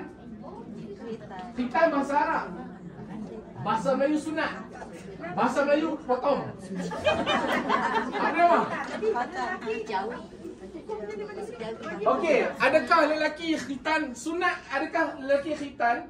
Lelaki bersunat ni wajib ke sunat? Minggu depan. Bagilah jawapan tu dulu. Baik. Jamak tempat tinggal ke destinasi. Destinasi ke tempat tinggal. Tadi Mama Syuhada, Mama Syuhada tanya.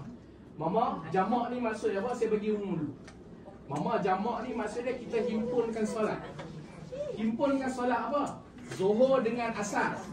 Ataupun asar dengan zuhur. Satu lagi, maghrib dengan isyak. Ataupun isyak dengan maghrib. Himpun. Himpun dalam apa? Himpun dalam satu waktu. Bukan himpun jadi kalau zuhur dengan asar jadi 8 rakaat. Bukan. Rapat 8 rakaat satu salam. Bukan itu. 8 rakaat satu salam. Okey? Yang dimaksudkan adalah himpun dalam waktu yang sama. Okey? Yang kedua himpun. Yang kedua qasar. Qasar maksud dia yang sembahyang 4 rakaat kita short formkan, kita pendekkan jadi 2 rakaat. Itu bagi yang tak faham, yang tak tahu ataupun yang baru dengar. Itu namanya jamak dan namanya qasar. Qasar ni kita pendekkan. 2 rakaat solat subuh tak boleh dipendekkan. Taklah. Dah boleh qasar subuh, 2 rakaat jadi 1 rakaat. Oh no. Jangan buat mazhab baru. Maghrib 1.5. Maghrib daripada 3 jadi 1.5. Jangan jadi mazhab baru. Jangan memandai-mandai. Okey? Mazhab siapa? Mazhab Ustaz Anwar. Sudah. Okey? Yang boleh dipasarkan dan dijamakkan hanya zuhur, asar, maghrib dan isyak. Maghrib boleh dijamakkan, boleh dihimpunkan, tetapi tidak boleh dipendekkan. Maghrib tetap 3 rakaat. Itu yang pertama dulu. Yang kedua, apabila mama nak travel, musafir dalam bahasa Arab. Travel maksud dia keluar berjalan, ziarah. Apapun tujuan mama, apabila mama berniat nak keluar ke suatu tempat dan keluar tu melebihi 90 km. Saya ulang sekali lagi. Jarak daripada tempat mama nak ke tempat tu 90 km dan ke atas. Contoh, daripada Labuan nak ke Papar. Sampai dah lagi 90 km. Sampai. Bahkan lebih. Maka apabila jarak mama tu memang melebihi 90 km, maka mama diberi kelonggaran, diberi kebenaran, diberi hadiah untuk melaksanakan solat jamak dan qasar. Solat jamak dan qasar ni solat yang baru ke? Tak. Tinggal lagi mama boleh hitungkan solat tu dan mama boleh pendekkan solat tu. Ketiga, perjalanan mama daripada Labuan, contoh mama Syu, contoh mama menetap di mana? Di Labuan. Mama nak ke mana? Mama nak ke Semenanjung. Maka perjalanan mama daripada start, mama keluar daripada Labuan ke Semenanjung, mama boleh buat jamak dan qasar. Itu yang pertama. Kedua, daripada Semenanjung, mama dah puas bercuti, mama nak balik ke mana? Ke Labuan. Maka daripada sana nak balik ke Labuan, mama dibenarkan buat jamak dan qasar. Sebab soalan ditanya yang tu saja. Kan? Tapi di mana dia membuat? Sudah sampai Labuan kah?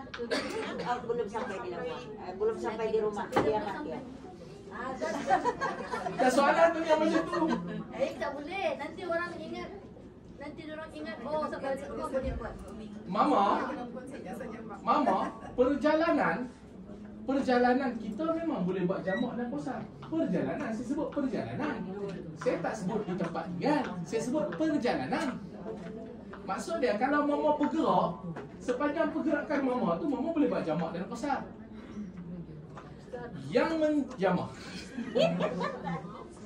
Adakah kadang-kadang tujuan dah pergi ke Sabah, tapi perjalanan itu belum sampai 90 km. Contohnya baru sampai di Menunggu. Boleh ke kita buat surat di sana? Contoh 90. Okay. Mama perjalanan asal mama memang 90 km ke atas. Destinasi mama memang 90 km ke atas. Confirm dah. Maka sepanjang perjalanan tu, contoh daripada Labuan, mama nak ke mana? Mama nak ke Kundasang. Tapi baru sampai daripada Menumbuk, daripada Labuan ke Menumbuk. Di Menumbuk tu mama dah boleh buat dah, start dah buat jamak qasar. Sebab mama bukan nak ke Menumbuk. Perjalanan mama 90 km ke atas, tapi nak sampai 90 km tu kita lalu Menumbuk dulu. Maka bolehlah, tak ada masalah. Okey? Itu soalan mama Hasna. Mama Syu tadi tanya. Dia tanya tentang perjalanan. Maka saya bagi tahu balik tadi, perjalanan memang boleh buat jamak dan qasar. Yang menjadi persoalan dia, berapa lama bila kita dah sampai ke satu destinasi tu. Contoh, daripada sini, daripada Labuan nak ke KL. Jarak Labuan ke KL, mama boleh buat jamak dan qasar.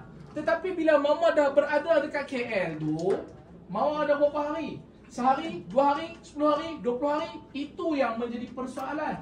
Apakah sepanjang berada di sana boleh buat jamak dan qasar? Saya ingat dia pegang apa? Boleh buat jamak dan qasar. Asasnya 3 hari. Asasnya kita bila berada di satu tempat dalam keadaan kita musafir, maka dalam tempoh 3 hari ni kita boleh buat jamak dan qasar. Itu asasnya. Tapi Ustaz, boleh dah nak buat lebih? Kalau niat saya dari sini 1 minggu saya di sana membuat saja jamak itu. Mama dia dah rumit keadaan. Yang rumit keadaan ni. Asasnya 3 hari saja. Okey? Baik, katakanlah kita ambil 3 hari. Bagi faham tu 3 hari tu. Hari keempat kita bergerak balik daripada destinasi kita di daripada Semenanjung ke Labuan. Perjalanan daripada Semenanjung ke Labuan, kita masih boleh buat jamak dan qasar. Tak ada masalah. Okey? Perjalanan tak jadi masalah. Yang jadi masalahnya bila kita berada di satu tempat tu. Asasnya berada di satu tempat tu 3 hari. Satu lagi pandangan boleh sampai 18 hari. Pandangan dalam mazhab Syafi'i juga. Okey? Saya tak ambil pandangan lain ya. Kalau nak ambil pandangan lain boleh 6 bulan. Ada tak lagi pandangan lain? Ada? Bukan setahun. Boleh sampai bila-bila? Habis tu nak pegang pandangan mana? Mama. Kerana bab lain mama syadid, bab lain mama warah. Kenapa bab jamak qasar mama nak pakai pandangan yang selama-lamanya? Kenapa bab jamak qasar nak ambil pandangan yang 18 hari? Kenapa bab jamak dan qasar tak ambil pandangan 3 hari? Satu sudut mama agak berwaspada ataupun mau berhati-hati. Tapi bab ni aku nak pergi rumah aku ni, rumah lain 3 bulan. Kita pakai pandangan 6 bulan. Oi, senang nampak. Itu nama dia bermudah-mudah. Boleh ke tak boleh? Bukan cerita boleh ke tak boleh. Cerita dia kita ni tak konsisten.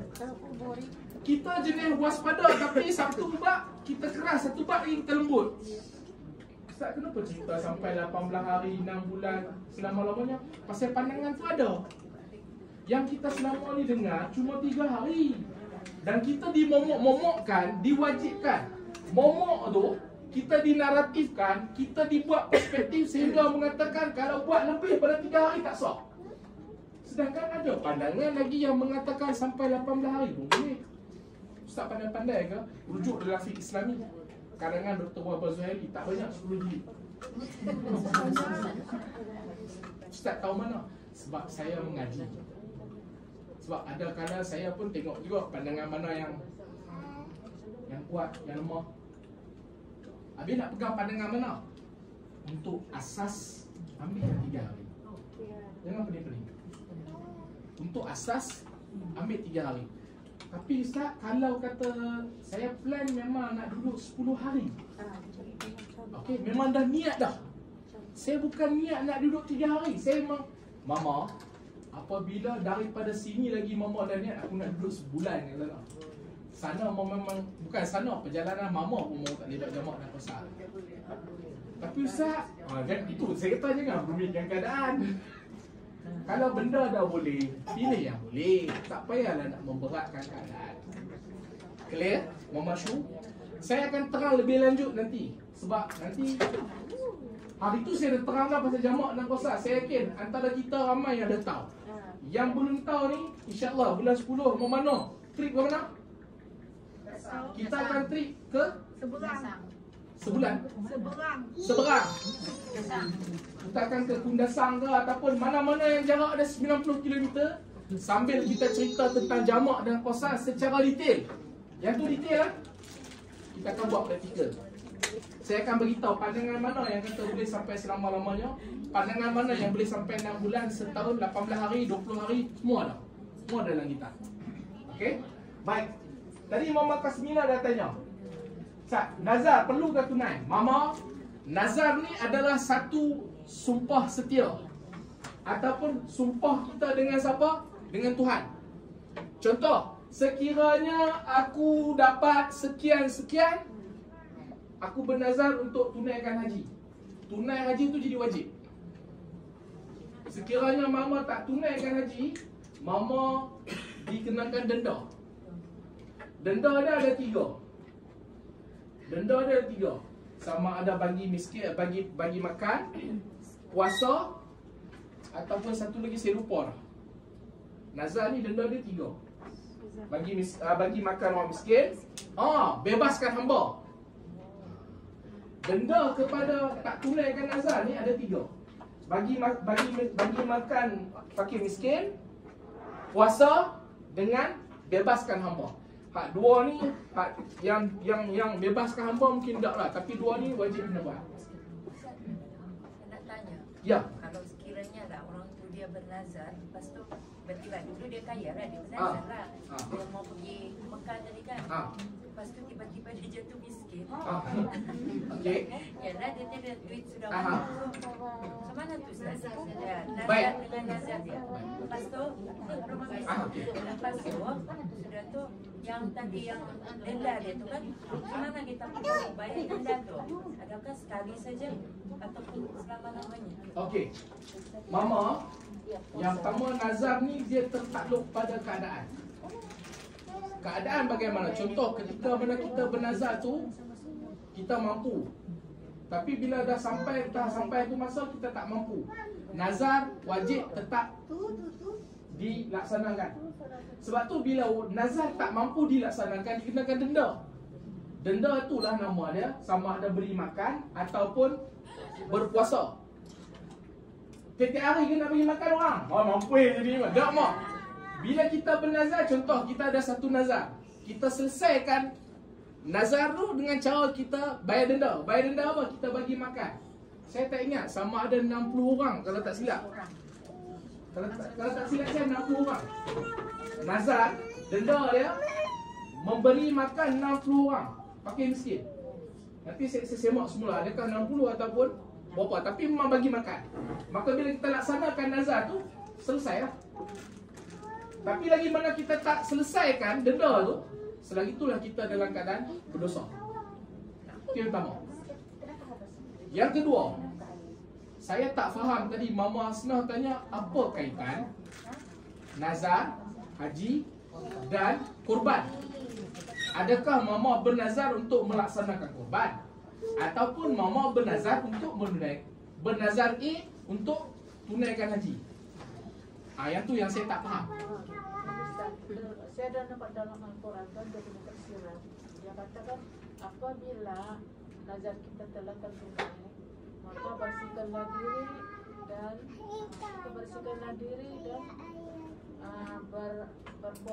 melaksanakan kurban, dia cakap. Jadi melaksanakan kurban itu ada wajib, sebab kita kalau pergi sana tak mau sedang kan. Jadi kalau kita buat kurban lagi, kalau kos lagi kan, terus sekiranya kekurangan kewangan, masalah juga tu Ustaz. Mama boleh bagi rujukan ayat apa? Aku cari balikan, aku dah jumpa di mana sudah. Sebab masalahnya wajib itu diwajibkan atau tidak kurban itu.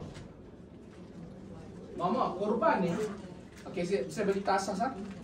Saya rasa terjemahan tu dia ada panjang cerita. Ada panjang cerita. Mama, nazar, apabila kita bernazar untuk melaksanakan kurban, wajib kita laksanakan kurban. Tapi kalau kita tak bernazar pun nak laksanakan kurban, kurban ni bukan wajib, Mam. Okey? Kurban tak wajib. Kurban ni sunat muakkad. Betul, sunat muakkad. Maka siapa yang mampu buat, siapa tak mampu duduk diam. Kalau macam buat di sini boleh lah, kalau ada boleh kata kalau buat di sini sebelum pergi haji. Mama, nazar dengan kurban dua perkara berbeza, Mama. Soalan saya sekarang ni, adakah kita bernazar? Kalau kita tak bernazar, tak ada keperluan. Apa nazar dia? Kalau bernazar tu, saya bernazar untuk berkorban, maka kurban tu jadi wajib. Tapi kalau saya tak bernazar untuk kurban, maka kurban tu tak jadi wajib. Masalahnya dia di mana berkurban, di Malaysia kah atau di Makkah? Okey. Bila kita contoh, saya contoh. Mama bernazar untuk melaksanakan kurban, maka wajib untuk Mama laksanakan kurban. Di mana? Di Malaysia pun boleh, di Mekah pun boleh. Bila? Mama tak kata pun bila.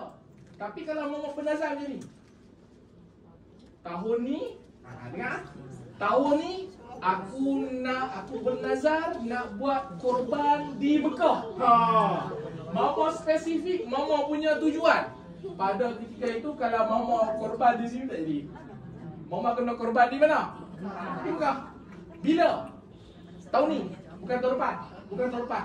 Sebab Mama kata tahun ini aku bernazar untuk berkorban di Mekah pada jam 5:30 petang. Disaksikan oleh suami tercinta. Ni masalah kita. Sebab itulah Mama. Sebab itulah Mama. Yang pertama tengok pada nazar. Yang kedua, nazar bila tak mampu dilaksanakan akan dikenakan denda. Tak semestinya bila kita dah bernazar tapi kita tak mampu, kita kena buat juga dah. Tadi Mama Farah cakap jadilah. Dia dah bernazar tapi dia tak mampu, maka nazar tu boleh dibatalkan dengan bayar denda. Ya.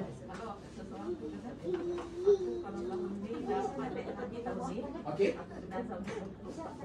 Okey. Ya, betul sendiri. Okey. Contoh, Ada orang kata, ada orang berniat, ada orang bernazar, aku kalau tahun ni dapat pi korban, dapat pi haji ataupun dapat pi umrah, aku nak buat korban. Orang. Okey, kalaulah nazar dia apa? Nazar dia bukan pi haji. Nazar dia korban. Kan? Tapi dia tak spesifik tahun. Dia buat korban sebab dia dapat tawaran haji. Dia kata kalau dia dapat naik haji tahun ini, maknanya dia dapat tawaran kan mesti dia akan haji. Dia akan buat korban. Macam tu. Kalau dia tak dapat nak pergi haji, haji kan ada tawaran. Macam mana dia nak? Oh ha. Mama, nanti. Mama cik sini mama. Baik, satu nazar. Apabila nazar tu tak dapat. Contoh, kalau aku dapat kahwin dua, aku nak pergi haji. Contoh, kita bernazar. Ataupun kalau aku dapat pergi haji, aku nak berkorban. Ataupun kalau anakku lulus peksa SPM ni, aku nak berkorban. Ataupun kalau aku dapat pergi haji, aku nak bagi laki kahwin dua. Contoh. Tapi katakanlah apa yang kita niat, apa yang kita hajat, apa yang kita nazar tu tak dapat, maka berlaku tak nazar tu? Tak berlaku. Tak berlaku. Nazar berlaku apabila terhasil ataupun terlaksana, tercapai apa yang kita nak. Kalau tak tercapai, mama nazar lah apa pun. Tapi ingat, hati-hati nazar. Nazar ni sumpah setia. Sama dengan janji kan? Nazar dengan janji boleh dikatakan hampir sama. Sama lah. Dia tak sama, dia berbeza. Hampir. Beza, cuma hampir sama. Jangan kita kata oh nazar dengan janji sama. Oh, dia ada perbezaan. Lagi berat tak? Nazar lagi berat. Nazar lagi berat. Ustaz, kalau niat, dia berbeza. Nazar Maksudnya? dengan niat. Untuk bernazar perlukan niat. Maka niat adalah komponen yang ada dalam nazar. Habis ada orang cakap, kalau ini aku niat saja. Dia tak cakap nazar, tapi dia cakap niat. Aku berniat. Aku berniat. Dia adakah sama dengan nazar? Adakah sama dengan nazar? Atau berjanji? Minggu depan. Ya. Ini depan. Okey, Ustaz selesai. Okey? Baik, saya dah jawab Mama Kasmina dulu. Tunggang terbalik. Tunggang terbalik, tungging terbalik. Mama, jamak ni mama. Takdim dengan takhir. Boleh ke tak? Saya cerita asas ya. Boleh ke tak kita awalkan ataupun lambatkan? Ataupun kita dahulukan. Contoh, kita niat jamak takhir, kita niat jamak takdim. Jamak takdim ni apa? Contoh maghrib isyak. Maghrib isyak kita berniat nak laksanakan maghrib isyak dalam waktu maghrib. Lalu kita sembahyang isyak dulu baru maghrib. Boleh ke tak boleh? Satu pandangan kata boleh. Satu pandangan kata tak boleh. Tak boleh apa? Tak boleh kita laksanakan isyak. Kita kena laksanakan maghrib dulu baru isyak. Itu pandangan yang pertama. Pandangan yang kedua, satu lagi keadaan, kita nak solat maghrib dan isyak, tetapi dalam waktu isyak. Maksudnya jamak takhir lah, kita lambatkan. Lalu kita pun solat isyak dulu baru maghrib, ataupun maghrib dulu baru isyak. Pun ada dua pandangan. Satu kata boleh, satu kata tak boleh. Saya lebih gemar, ni peribadi, saya lebih gemar mengambil pandangan dahulukan solat yang pada waktu dulu. Dahulukan solat yang pada waktu dulu. Tak kisahlah mama jamak takhir ke, mau jamak takdim ke, dahulukan solat yang pada ketika itu dulu. Itu yang pertama. Tapi ustaz, saya nak pegang pandangan yang mengatakan mesti kena jamak. Kalau jamak takdim, mesti kena buat maghrib. Mama silakan, tak ada masalah, boleh. Okay? Jangan timbulkan polemik. Sebab benda tu benda keluasan ilmu. Tapi soalan Mama Kasmina, dia memang tak kisahlah dia niat apa pun. Tapi sekarang ni dia nak semayang maghrib, tetapi dia buat 2 rakaat. Baru dia teringat, aku nak buat maghrib, kenapa jadi isyak? Tengok balik mama niat semayang. Kalau mama niat mama semayang maghrib, tetapi mama 2 rakaat, maka mama kena solat sebelum. Sebab maghrib 3 rakaat. Tetapi kalau mama ada beza niat dengan sebutan. Sebutan ni lafaz. Niat di sini. Kalau mama sebut usalli fardal isya'i. Macam mana niat dia? Usalli fardal isya'i rak'ataini qasran majmu'an imaman adaan lillahi ta'ala. Tetapi mama semayang apa? Ni hati di mama nak semayang maghrib 3 rakaat. Maka yang dikira adalah niat 3 rakaat. Tetapi kalau mama sebut nak semayang isyak, tetapi mama solat mama sebut nak semayang maghrib, tapi mama niat semayang isyak, dikira semayang isyak. Yang tadi tu mama berniat apa? Niatnya maghrib tapi tersalam terus masuk. Okey. Kalau niatnya maghrib, maka solat mama tak sah sebab tak cukup rakaat. Makanya katakanlah kalau jadi macam tu. Kalau jadi macam tu, ketika sebelum ataupun selepas bagi salam tadi teringat dia sembahyang maghrib, lepas tu 3 rakaat, maka mama boleh bangun. Walaupun masa itu kita jamak. Ya, boleh. Jamak dan qasar, bangun tambah rakaat, bukan di luar jamak dan qasar. Di mana-mana pun boleh. Termasuk jamak dan qasar. Boleh. Kalau macam Zohor dengan